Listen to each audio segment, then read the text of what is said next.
पर समय हे है इसलिए उसे छोड़कर, और समय स्व समय उपादेय है इसलिए उसे प्राप्त करने के लिए पहले समय का स्वरूप समझना अति आवश्यक है।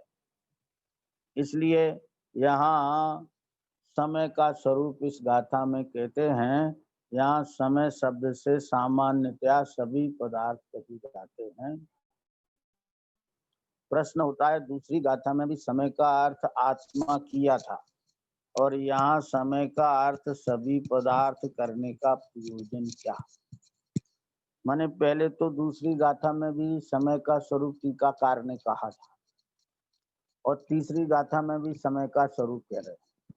तो दूसरी गाथा में जो समय का स्वरूप कहा गया था वो आत्मा के अर्थ में था, माने आत्मा का स्वरूप कहा था।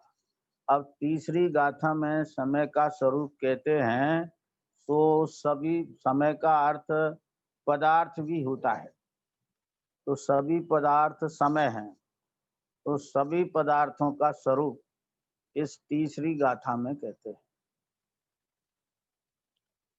समाधान समय के अर्थ दोनों ही सही हैं, परंतु दूसरी गाथा में आत्मा के स्व समय पर समय भेद बताने थे, इसलिए वहां समय का अर्थ आत्मा किया।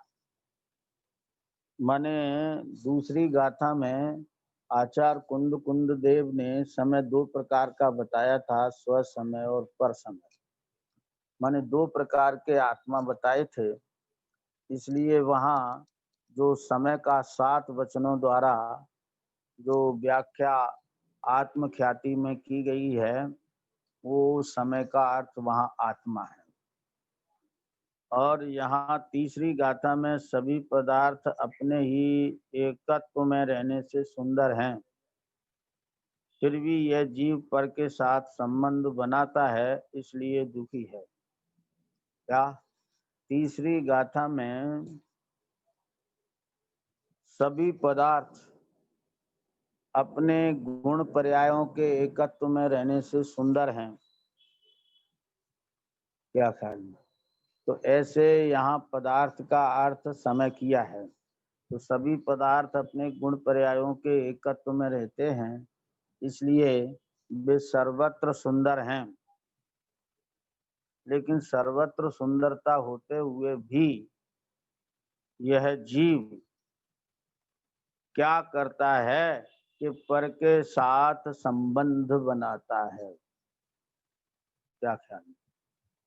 इसलिए दुखी है।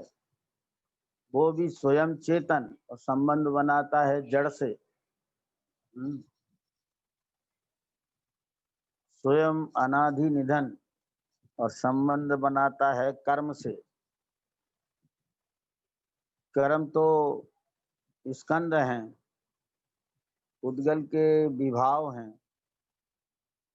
स्कंद रूप अवस्था है, उसके साथ ये संबंध बनाता है। यही तो विषमवाद है, इसीलिए तो यह जीव दुखी है। यदि यह जीव अपने गुण पर्यायों के एकत्व को स्वीकार करे तो सुखी हो जाए। क्या है, कितनी सी गलती है कि यह आत्मा द्रव्यों से संबंध बनाता है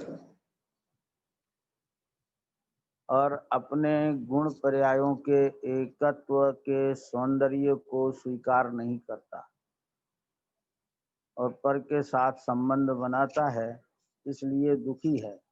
अपने गुण पर्यायों में एकत्व स्वीकार करे तो सुखी हो जाए।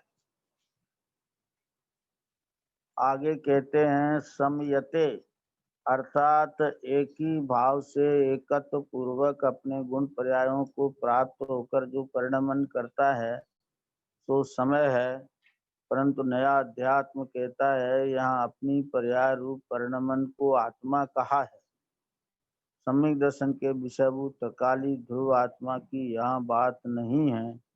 इस प्रकार गाथार्थ पद में एकत्व निश्चय गत समय सर्वत्र सुंदर लोक में इस वचन को सम्यक दर्शन का विषय न बताकर दृष्टि में हे बता दिया है।